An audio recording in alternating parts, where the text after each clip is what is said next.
সাইমনের জন্য কোনো কন্ট্রাক্ট আছে?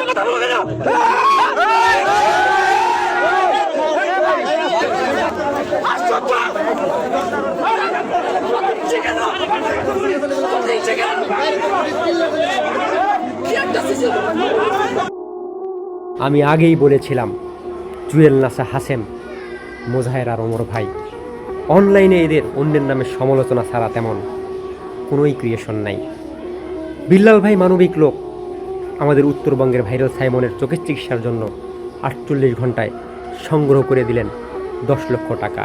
তাই দেখে আমাদের নাসা ভাই বিনোদনের হৃদয়ে ভীষণ ব্যথা ঘোচাতে কৌশলে তিনি করলেন নতুন সাহায্য সহযোগিতার আয়োজন। কনি মিয়ার কিডনির চিকিৎসার জন্য 10 লক্ষ টাকার প্রয়োজন। বিল্লাল ভাই মানবিক লোক ঝাঁপিয়ে পড়লেন 7 দিনে সংগ্রহ করে দিবেন 10 লক্ষ টাকা। কিন্তু বিল্লাল ভাইয়ের ভুলটা ছিল তিনি সঙ্গে নিয়েছিলেন স্বার্থপর ক্রিয়েটর নাসা। অনলাইনে এসব নষ্ট ক্রিয়েটরদের দেখবেন নেই তেমন কোনো অর্জন, শুধু স্বার্থ আর সমালোচনা ছাড়া করে নাই কোনো অর্জন। আমি আবারও বলছি, বারংবার বলছি, এরকম নাসার মতো নষ্ট ক্রিয়েটরদের করুন বর্জন চিরতরেই।